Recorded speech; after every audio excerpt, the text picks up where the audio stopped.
Today I'm going to show you how to create this rainbow scratch paper tool for a website using plain HTML, CSS, and JavaScript. And then I'll show you how to work it into a NextJS or React project. I originally created this as part of a project called Little Music Worlds, where I create mini web pages inspired by songs. This page is for the song Pink Babe Lighter by Lukeman off the SD3 album. And its cover reminded me of this rainbow scratch art paper that I used to play with as a kid. I've linked a couple things in the description: the GitHub repository, which has both versions of this tool, and the Little Music Worlds page so you can see how I used it. All right, let's get started. Even though the design for this is pretty straightforward, I like to start all my projects in Figma to understand what my goal is. So I've pulled in the album cover here and an example of the scratch art paper that I'm trying to mimic. If you've done this kind of art before, you'll remember that it's made up of two layers. The first layer is a rainbow gradient. I'm pulling my colors from the song's album cover, and the gradient direction will be from top to bottom, but you can use whatever gradient you prefer. I'll just go ahead and pull in a desktop frame here. So we'll select gradient, and then I'm going to create a bunch of stops because we want to go from 0 to 100%. So I'm just going to start filling these in, setting them 10% apart. Okay, and then for each stop, I'm going to just zoom in on this album cover and pull in a color using the color picker tool.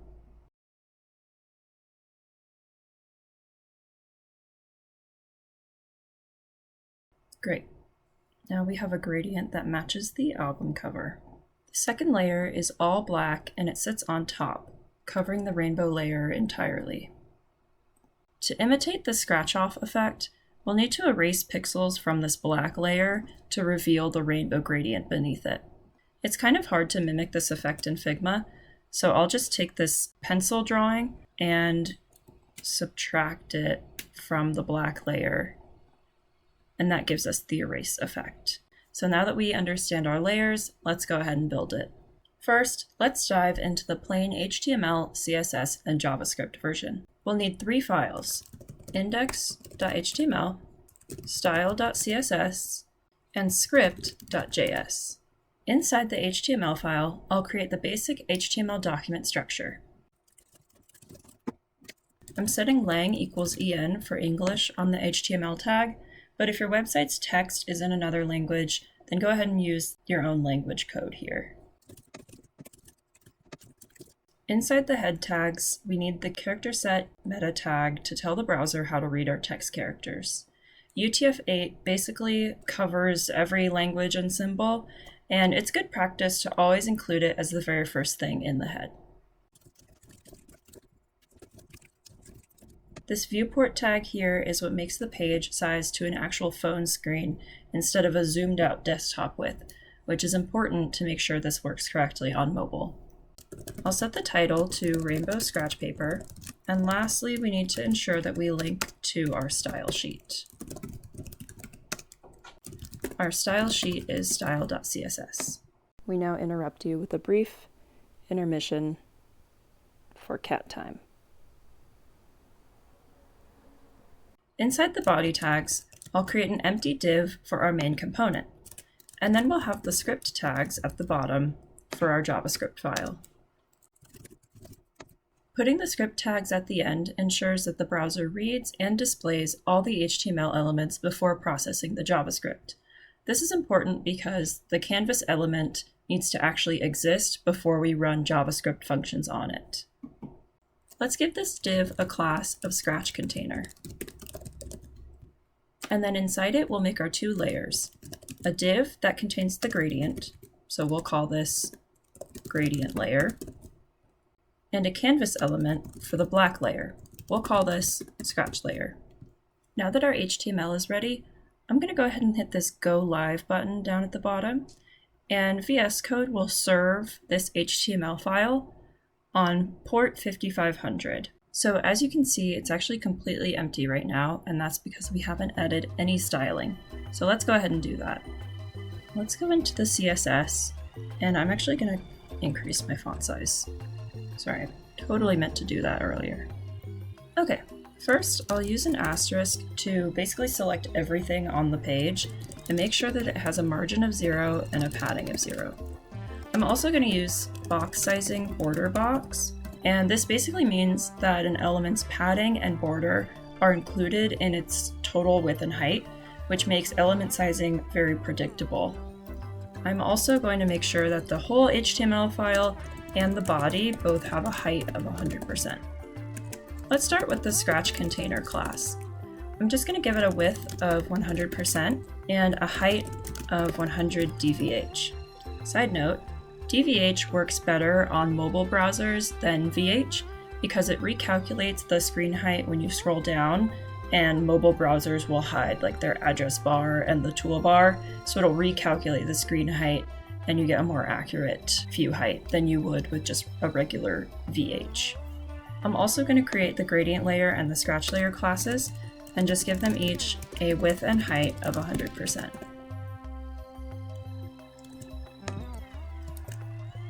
Now inside the gradient layer class, I'll set the background to linear gradient. The direction will be to bottom because it goes from top to bottom. And then I'm just going to list all the different colors that I used in the Figma design. Okay, now we should be seeing the gradient on our page. Also, just as a fun little note, you can manually define which percentage each color should be at, but if you leave those off, the browser will space them out evenly automatically.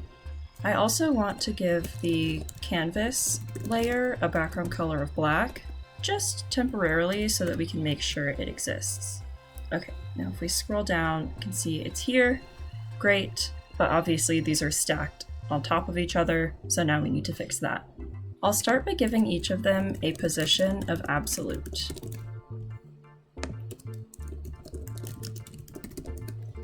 However, in order for position absolute to be applied to the child components, the parent component needs a position of relative. Now for each of these absolute components, I'll add inset 0. Inset 0 basically defines top, bottom, right, and left positions as 0. So now we can check this has been updated, so the canvas is on top, but just to make sure our layers are absolutely clear, I'm going to give them each a z-index. The z-index defines layers in the z plane rather than x and y, so I'll give the gradient layer a z-index of 0 and the scratch layer a z-index of 10. A higher z-index means it's layered on top. Okay, and now we can't scroll, but if I go to the inspect tool, I can still see that the gradient layer and the canvas layer both exist, and they take up the entire page. That's why the whole page is turning blue when I hover over one of them. That means they have the full width and height of the container, which is great. Cool. Now that our layers are ready, I'm going to delete this background color because we'll actually be leaving the canvas transparent for this project. If you've never used the canvas element before, I highly recommend reading about it here on this W3 Schools page. It's a native HTML element that actually provides a lot of features for things like drawing graphics, creating text, and different kinds of pixel manipulation. Now you can see that there are only 3 drawing methods: fill rect, stroke rect, and clear rect. We're going to use 2 of these: fill rect to create the black layer, and then clear rect to clear pixels from it. So this is super important. Clear rect can only affect the canvas's pixels, but it can't affect a CSS background. So that's why we need to leave the canvas background transparent and paint a full-size black rectangle on it instead. Okay, let's hop into the JavaScript file and get this built up. I'm going to start by identifying the canvas and its container with document.querySelector, which returns the first element in the document that matches the specified class name. We also need to identify this canvas context, because the canvas element by itself is just an empty container, and all the actual drawing tools live on its rendering context. I added const ctx equals canvas.getContext2D to grab it. The canvas has two contexts, 2D for its two-dimensional drawing methods and properties, and WebGL for creating three-dimensional objects. I'm also going to create a constant variable called brush radius. Start it with 7, and we also need an isScratching boolean that I'll start by setting to false. We need the isScratching variable because it acts as a flag to tell us whether the pointer is currently pressed down. So without it, we can't really tell the difference between the pointer just hovering across the page and actively scratching it. And we only really want to erase when a button or a finger is pressed down on the page. The first functionality that we need is to fill the canvas with a black rectangle. So let's create a function called createBlackLayer. To start, we're going to identify the DPR using window.devicePixelRatio. On high-density displays like a modern phone or Retina displays, one single CSS pixel is actually made up of 2 or more physical pixels, and the device pixel ratio will tell us exactly how many that is. If we only sized our canvas to the CSS dimensions, the browser would actually have to stretch that smaller image across all those extra physical pixels, and the component would look blurry. We can use window.devicePixelRatio to identify this, but if it returns null for some reason, the DPR can fall back to just 1. We'll also need to grab the client width and the client height from our container. To set the canvas size, we're actually going to multiply the client width and height by the DPR.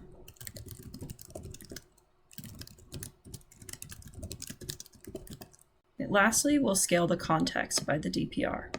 And we do this last because the context resizes when the canvas size changes.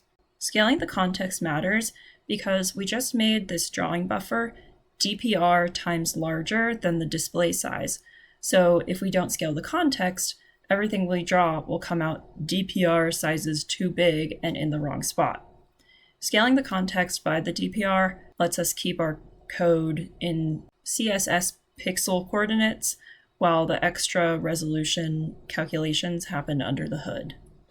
Lastly, we can set our context fill style to black, and then we can call fillRect. And fillRect takes an X and Y position and a width and a height.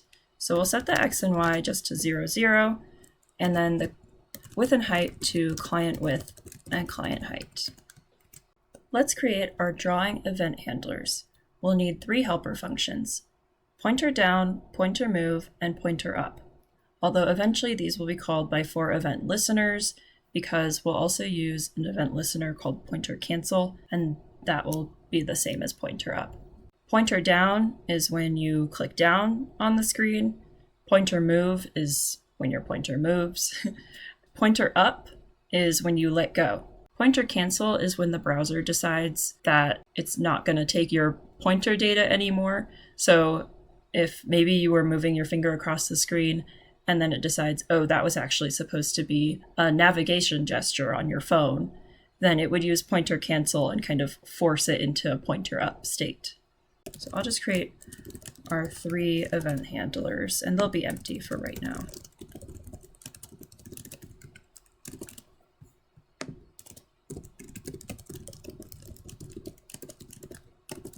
Each of our event handlers has a parameter called E, which is the standard naming convention for an event. An event is just an object that the browser gives us whenever something happens, like a click, a pointer moving, a key press, and it carries all the details about what happens. So when the pointer is down, we know that we'll want to set isScratching to true. I'll also add this canvas setPointerCapture using e.pointerID. So since E is the event, part of the event information is the ID of the pointer. The pointer ID primarily just matters if there are multiple fingers on a touchscreen because it can identify specifically which pointer we're talking about. And canvas.setPointerCapture will tell the browser to keep routing all of this pointer's events to the canvas, even if the pointer wanders off the edges. So like a fast drag off to the side, it won't automatically stop erasing. We also know that we want to get the pointer's position. This will be an XY value. And then we want to erase at that XY point. So for pointer move, we only want to actually do something if the pointer is down. If we set pointer move to just erase all the time, you could just move your cursor all around the page and it would always erase. But we need pointer down to have happened first, and that means we need to check if is scratching is true. So if we're not scratching, then return. And then again, we'll want to get the pointer position and erase at that point. So this basically means that we could just click down once and it will erase at that point, or if we've clicked down and then start moving, we're going to erase at each point that we move to. Lastly, when we release our pointer, we'll set isScratching to false and call canvas.releasePointerCapture using the pointer ID. This releases the capture that we set in pointer down. So once the scratch is finished, the canvas no longer needs to hold on to that pointer's events, and we can release it. Since we know that we'll need to get the pointer position for a couple of these event handlers, let's create a function called getPoint. It will take an event parameter, and we'll have it return X and Y coordinates. We'll call getBoundingClientRect on the canvas to get its size and position relative to the viewport. Then we can return an object of X and Y coordinates. The X coordinate will be calculated using e.clientX, which is the pointer's horizontal position in pixels measured from the left edge of the visible browser window, minus the canvas's left position. The Y coordinate is calculated using e.clientY, which is the pointer's vertical position measured from the top edge of the window, minus the canvas's top position. The reason we subtract that is because client X and client Y are measured against the whole viewport, but we want coordinates measured against the canvas itself. So subtracting the canvas's left and top edge will convert the viewport position into a canvas-specific one. So the origin, 0, 0, lines up with the top left corner of the canvas instead of the corner of the browser. We're basically just calibrating it to the canvas coordinate system. Now we can update our event handlers to deconstruct the XY from the getPoint function, and we'll pass the pointer event as a parameter. Since we know we'll need to erase at point XY, let's create a function called erase that takes in an X and Y value. For the erase method, all we need to call is context.clearRect. ClearRect actually takes 4 parameters: X, Y, width, and height. X is the X-axis coordinate of the rectangle starting point, Y is the Y-axis, and then width and height, obviously, are the width and height of the piece that we want to clear. So here are the parameters that we'll use inside of ClearRect. For these X and Y coordinates, we need to subtract the brush radius because we want the eraser stroke to be centered where our cursor is clicked. We also need to multiply the brush radius times 2 for the width and the height of our eraser stroke because the radius is only from the center to the edge. Rather than the diameter of the stroke, it's just the radius, so that's why we multiply by 2. Now we can update our event listeners to utilize this method. And we'll just pass in X and Y to erase where our pointer is. Now we can actually add some event listeners. So on the canvas, we'll add an event listener for pointer down, and this we'll call pointer down. We'll also add an event listener for pointer move, which obviously calls pointer move. Oops, that needs to be capitalized. We'll add an event listener for pointer up, and this calls pointer up. And then we'll add an event listener for pointer cancel, and this will also call pointer up. Lastly, we can call create black layer, and let's test it out. Ooh, okay, we have something on the page. That's what's important. Obviously, it's not perfect. These kind of look like pixels, which is pretty cool if you wanted to make something like this, right? But you can see that there are gaps in between some of our strokes. Like if I move really slowly, they stick together, but if I start moving faster, they get really gappy. So like slow, slow, slow, and then faster and faster, and you can see there's a lot of space between them. So let's fix that. So the reason for these gaps is because pointer move only fires every so often, and stamping a single square at each of these spots leaves black in between when you move quickly. The fix for both the sharpness and the gaps is that instead of stamping separate squares, we'll draw a continuous round line from wherever the last pointer was to where it is now. So to do that, I'll add a variable up top called last point. And right now we'll just set it as null. This last point variable will remember the previous pointer position between calls. So now I'm actually going to change the erase function pretty heavily. Rather than using clear rect, we're actually going to switch the context blending mode using global composite operation, which you can read more about here on the MDN web docs. I'm going to set the global composite operation to destination out, which means that whatever we draw will remove pixels instead of adding them. Then we can draw a stroke, which will allow us to remove any pixels in that stroke line. We'll set the line width to brush radius times 2, the line cap to round, and the line join to round as well. This will give us a rounded brush rather than a sharp-edged one. To actually draw, we'll need to know what our last point was. If the last point comes back as undefined, we'll set it to the current pointer position. We can use begin path to start, then move to wherever the last point was, draw a line to the current point, and create a stroke on that path. Because we're connecting from the last point every time, this will reduce the gaps between points when we drag the cursor.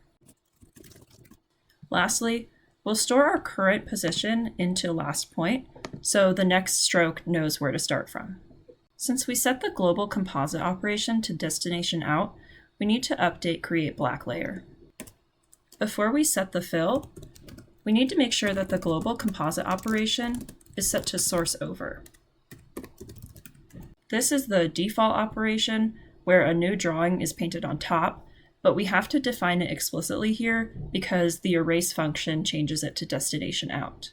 Lastly, I'll add last point equals xy to pointer down so that each stroke starts fresh at the point where you first press down instead of connecting a line from where the last stroke ended. In pointer up, I'll set last point to null to ensure that we don't draw any stray lines across the canvas. Let's test it out now. Yay! That looks beautiful. Okay, now I'm going to right-click and open the inspection window and draw again. Go ahead and refresh.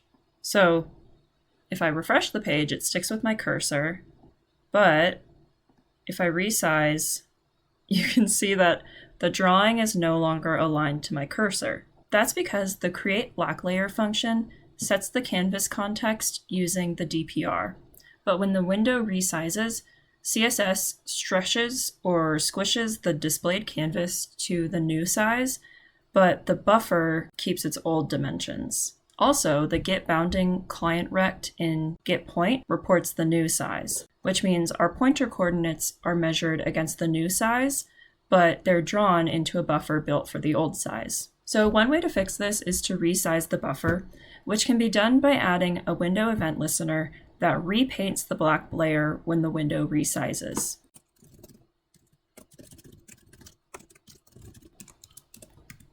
Let's go ahead and test that out.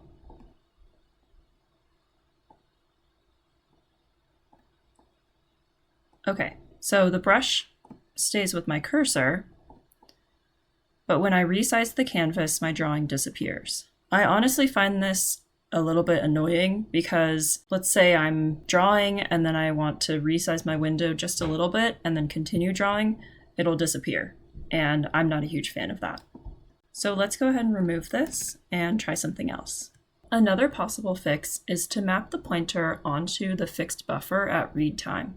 So instead of keeping the buffer in sync with the displayed canvas, we can leave the buffer the same and just translate each incoming coordinate into its space. We'll record the size that the buffer was built for, and then scale each pointer reading by the ratio of that build size to the current displayed size. Let's make build width and build height variables.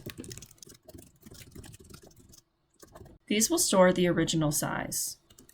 We'll set them to the client width and height in create black layer so that they store the original size before we adjust it by the DPR. Then inside getPoint, we'll take these calculated X and Y values and multiply them by the ratio of the original build width to the current canvas width.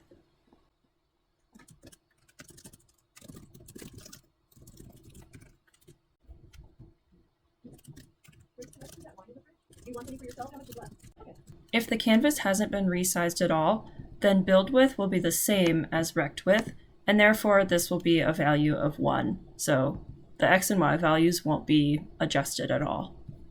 Okay, let's test that one more time. So I'll draw a little bit, open the inspection window, pull this out a bit, and that works. So yes, resizing the window still warps the lines that have already been drawn, but now the brush will stay aligned with the pointer, so we can still continue drawing after a resize. So now that I'm looking at these brush strokes after resizing the window and the canvas is a little bit squished, I feel like it kind of looks more similar to the real life rainbow scratch paper because those strokes that you make are a little bit squished. You typically use a wooden tool that has a little point at the end. And I remember as a kid, if you hold the tool more straight up and down, you can make skinnier strokes, but you could also kind of hold it on its side and make wider strokes. And I feel like when the canvas is squished, this kind of mimics what that looks like a little bit. So let's make some adjustments to the strokes, which is also my favorite band, but I mean to say the eraser strokes. So the main thing that I'll do is rather than using a circular brush, I'm going to convert it to kind of an elliptical shape, which means we actually will need a brush radius X value, which I'll set to 3 for now, and a brush radius Y value, which I'll set to 6 for now. Then I need to go over to my context.lineWidth and update this to use brush radius X. So X will be the width and then Y will be the height of the brush. But right now this is still creating a round brush stroke. So I want to stretch it out a little bit, and I'll do that by multiplying a stretch Y value, which will be a ratio of the Y value to the X value.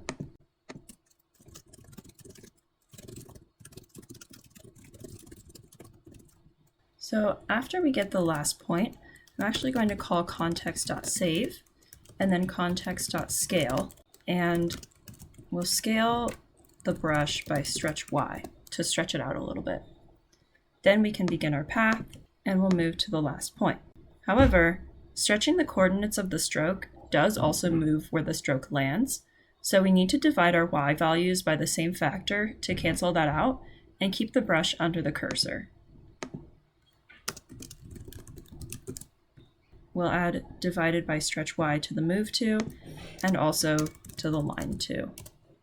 And then after we run context.stroke, we need to call context.restore. Okay, let's see what that looks like. All right, that looks better. I kind of feel like maybe this is a little bit too thick. So I'll go ahead and change the brush radius X to 2 and Y to 4. And let's see how that turns out. Okay, I like this more. Yeah, this is cool. Do you guys remember as a kid when you would try and scratch the entire thing clean? And you have to get rid of all the black slivers? I feel like I'm doing that right now. Okay, let's get back to it. So one thing that's kind of annoying me right now is that I have to refresh my page in order to reset and clear the canvas. So let's add a reset button. So inside the Scratch container, I'll just add an HTML button element with the text reset. The class will be reset button, and the type is button. Let's go into the CSS and create that reset button class. I'll give it a position of absolute and set the z-index to 20. That way it sits on top of the canvas. And now we can see it in this top left corner. It's very, very small. I actually want it in the top right corner, and I don't want it completely against the sides either. So I'll have it be one REM from the top and one REM from the right. Perfect. Give it a padding of 0.25 REM on the top and bottom, and 1 on the left and right. Border none, border radius of 0.25 REM, so it's a little smooth. The background can be white because I want it to stand out, and I want the text color to be black. I want to set the font size to be 1 REM, so it's a bit larger. The font family will just be whatever the default sans serif font is, and the cursor should be a pointer. Okay, cool. So now this is what our button looks like. It doesn't do anything yet, so if I draw and then hit reset, nothing happens, and that's expected. So let's go to our JavaScript file, and I'll pull out the button just like I did with these other elements. Do document.query selector and grab the reset button class. And then we can move down to the bottom with our event listeners, and we'll just add one more. We can do reset button.add event listener. On click, we'll call create black layer. We can draw and hit reset, and there we go. Let's test it again. Beautiful. That's all we need. So one test that I'm going to do is use my finger on my screen. And now you can see that it's making a little bit of a stroke, but not really. And I can kind of zoom on the screen and it'll do that. So it does like a little stroke, but oh, that's when I put 2 fingers on the screen, it does that. But yeah, it doesn't really register that I'm trying to draw. And the reason this is happening is because the browser thinks, oh, you're probably trying to pan or zoom or drag across the page, not actually draw on the canvas. So because we don't want the touch actions to be interpreted that way, we need to tell the browser to specifically interpret touch actions on the canvas as a drawing event. And to do that, we actually just need to go into the CSS and update the Scratch layer class. And all we need to do is add touch action none. So if I save that, refresh, now when I touch the canvas, it doesn't interpret that as me trying to move the page. It will actually work with my hand. And it still works with my mouse as well. So one important thing I want to add is just make sure that you've only added this to your Scratch layer class. And that's because if your canvas is on a scrollable page but inside a small element, this means the user can still scroll if they touch outside of the canvas, but if they touch inside the canvas, it's interpreted as a draw event. So just make sure there's enough room around the canvas that the user can still scroll without it just getting them stuck on the canvas so they're just drawing over and over again. All right, awesome. That's the rainbow scratch paper component. So if you want to customize this, you can change the background gradient colors to match your website theme. You can change the direction or the type of gradient. You could also adjust the brush radius, or you can create a little slider element so that users can adjust the brush radius themselves. And yeah, there are lots of different ways to customize it. So yeah, that's the HTML, CSS, and JavaScript that you need to get this component up and running. Now that we've built out the basic implementation, I'd like to bring it into my NextJS website. So if you've never worked with NextJS, it builds on top of the React framework by adding server-side rendering, file-based routing, and more.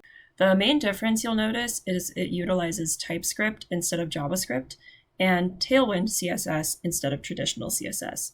And if you've never worked with React, it basically combines HTML and JavaScript into components. I'm bringing this component into my little Music Worlds project, so here's the page as I have it set up right now. I have Use Client at the top because this is a client component. WorldGate is used down here. It's a reusable component that loads each of my individual worlds. I'm importing site because I have a site type with my site data. But the most important part is here. This is the parent element. So this is what will be the container of my scratch paper component. So if you've never seen Tailwind before, it's applied in the class name. So rather than creating CSS classes and then taking them to a different file, you just write them in line with the components. We have W full, which means the width is 100%. Min H DVH, which sets the minimum height to 100 DVH. And then I have some flexbox styling, so display flex, flex direction column, justify content to the center, align items to the center, and then I set the background color to black because this will just make sure that before our rainbow component and everything else loads, the background color is automatically black. So that's what the user sees anyways. I'll go ahead and run this using npm run dev so I can show you what it looks like in the browser right now. So it's running on localhost 3000, and my WorldGate component will make this little dialog appear. I'm going to click Don't Show This again, but if you see it pop up when the page is refreshing, that's why. And I'm going to go ahead and hide this DevTools button. So to get started, I'll create a new file in this folder and call it rainbow-scratchpaper.tsx. Inside it, I'll just create a function called rainbow-scratchpaper. And this is going to be export default function. And right now I'll just return a div with the word hello inside. And to make sure we can see it, I'll give it a red border. I also want to make sure that it takes up the full width and height of its container, so I'll just add W full and H full. Now I can go ahead and import this component back in my parent file. And once I save, we should see our hello with our red box. Perfect. So obviously this isn't taking up the full height of the page, but I did set the rainbow scratch paper component to H full. So this probably means that the parent is not taking up the full height of its container. So I'm just going to remove the min and set it to H DVH. And there we go. Now it's taking up the full height. Hello is in the top right corner, and we have our parent component ready. Now I can go back to my rainbow scratch paper component and remove the border. Okay, hey guys. My computer cannot handle running OBS and my NextJS app at the same time. So I'm just going to do a screen recording with a voiceover. So inside the rainbow scratch paper component, we'll have the same basic elements that we did with the HTML version. That means we'll have the div for our gradient layer and the canvas for our scratch off layer. Of course, there will be some TSX specific adjustments like using class name instead of class, and we'll be converting the CSS to Tailwind. Okay, so I have our CSS on the right-hand side here.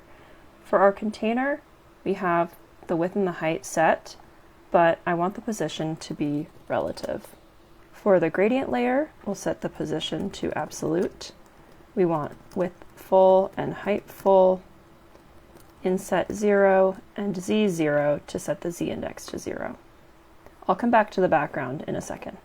For the scratch layer, we'll do absolute, w full, h full, inset 0, z10, and touch none, which is the Tailwind adaptation of touch action none. To implement the gradient on the div, I won't be using Tailwind, since Tailwind's built-in gradient utilities only support 3 colors.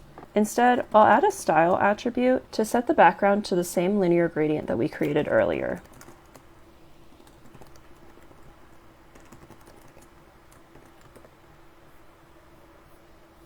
Great, now we have the gradient here. I can test the layers by adding a background with a 50% opacity onto the canvas, and we can see it gets a little bit dimmer here, so that means the canvas is properly layered over the gradient. Perfect. Now that we've got our components and their styling done, Let's implement the JavaScript portion. I'll start by adding use client to the top of the file. NextJS renders components on the server by default, where there's no window, no document, and therefore no canvas component. The use client directive tells Next to also run this in the browser, where these elements actually exist. I can start by bringing in my brush radius x and y since those are constant values, so they'll be outside of the function component.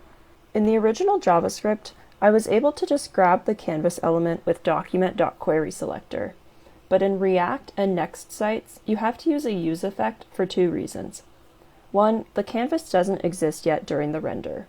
When the component function runs, it's just describing the UI. The real DOM element hasn't been created yet, so a reference to it is still null.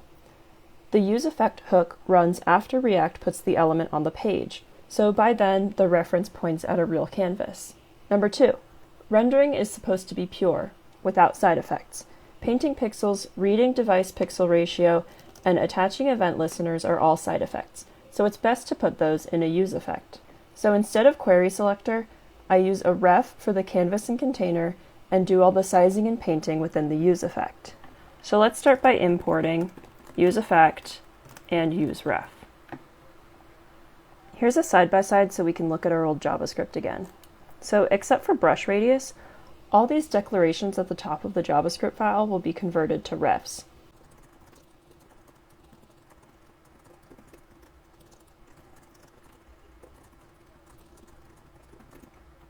The container ref is a reference to an HTML div element, while the canvas ref is a reference to an HTML canvas element.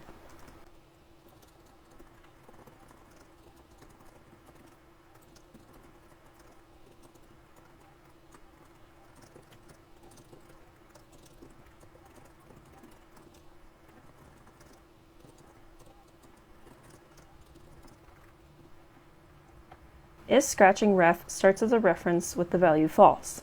LastPointRef can either be an object with parameters x and y, or null, and it starts as null. The BuildSizeRef is a reference with an object of width and height, and both of their values are initially set to 0. CreateBlackLayer gets called in two places, the useEffect and the reset button. I'll start by creating this as a const function. First, we define canvas as canvasRef.current. We also define container as containerRef.current. If either of them are null, we'll return. Next, we define the context as canvas.getContext2D, same as last time. If the context is not defined, we'll return.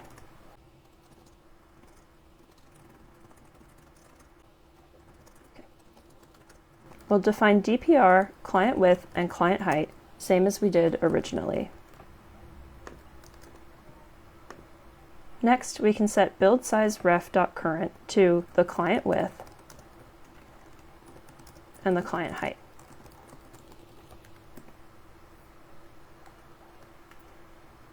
The rest of the CreateBlackLayer function matches the original.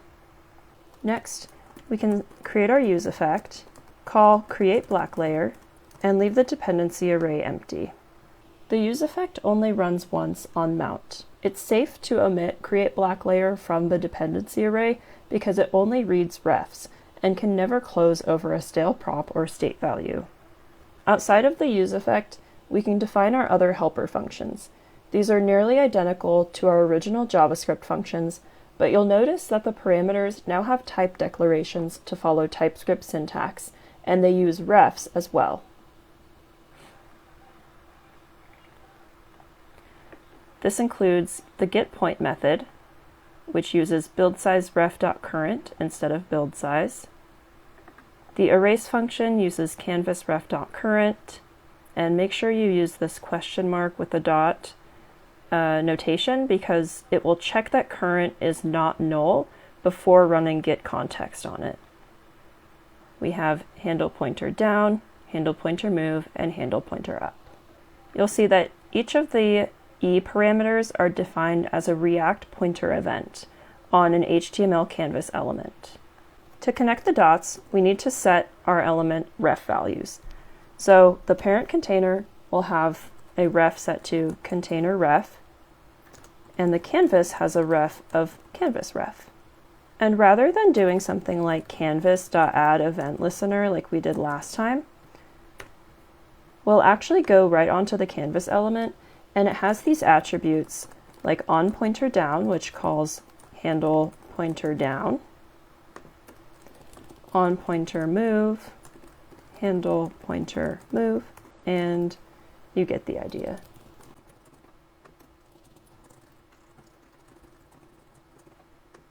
Finally, I need to add in my reset button.